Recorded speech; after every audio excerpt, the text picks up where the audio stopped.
ఈ వీడియోలో మనం వాసవి అర్బన్ ప్రాజెక్ట్ డీటెయిల్స్ గురించి మాట్లాడుకుందాం. ఈ ప్రాజెక్ట్ వచ్చేసి బాజ్పల్లిలో లొకేట్ అయి ఉందండి. So beside VNR Vignan Jyothi institute. So total project area గమనించండి, 17.34 acres అయితే కనిపిస్తుంది.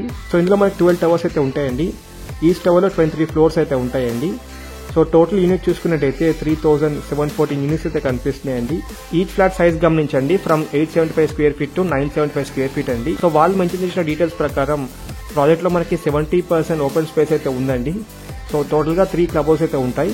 ఏరియా చూసుకున్నట్టయితే 1 lakh స్క్వేర్ ఫీట్. ఇప్పుడు కొన్ని లొకేషన్ హైలైట్స్ గురించి మాట్లాడుకుందాం. సో విఎన్ఆర్ విజ్ఞాన్ జ్యోతి చూసుకున్నట్టయితే జస్ట్ బిసైడ్ లో ఉంటుందండి.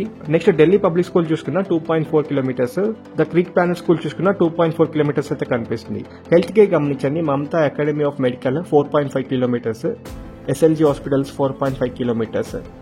ఆఫీసెస్ గమనించండి, cyber towers 12 kilometers, Mind Space 13.9 kilometers, Tech Mahindra 15 kilometers, TCS Kondapur 15.7 kilometers అయితే కనిపిస్తుంది. కనెక్టివిటీ గమనించండి, Gandi Maisamma export 5 kilometers, JNT Kukatpally 5.6 kilometers, metro station 6 kilometers అయితే కనిపిస్తుందండి. సో ప్రాజెక్ట్ చూసుకున్నట్టయితే ఇప్పుడు ఇంకా అండర్ కన్స్ట్రక్షన్ లో ఉందండి. సో 2025 ఆగస్ట్ కల్లా పూర్తిగా కంప్లీట్ కాబోతుంది, హ్యాండ్ ఓవర్ చేయబోతున్నారు. సో ప్రైస్ చూసుకున్నట్టయితే ఫ్రమ్ 60 lakhs to 80 lakhs అండి. ప్లస్ ఛార్జెస్ అయితే మీరు పే చేయాల్సి ఉంటుంది. సో అన్ని వచ్చేసి 2 BHK అపార్ట్మెంట్స్ అండి. సో కొన్ని అమ్యూనిటీస్ గురించి మాట్లాడుకుందాం. ఇందులో మీకు స్విమ్మింగ్ పూల్ కూడా ఉంటుంది, జిమ్నాజియం ఉంటుంది, క్లబ్ హౌస్ ఉంటుంది, చిల్డ్రన్స్ ప్లే ఏరియా ఉంటుంది, banquet hall, jogging track, yoga method area, food court, ఇవన్నీ మీకు అమ్యూనిటీస్ అయితే లభిస్తాయండి ఒక ప్రాజెక్ట్ లో. సో ఇలాంటి మరిన్ని ప్రాజెక్ట్ డీటెయిల్స్ కావాలంటే మాత్రం ఖచ్చితంగా మన ఛానల్ అయితే సబ్స్క్రైబ్ చేసుకోండి. వీడియోని మాత్రం ఖచ్చితంగా లైక్ చేయండి.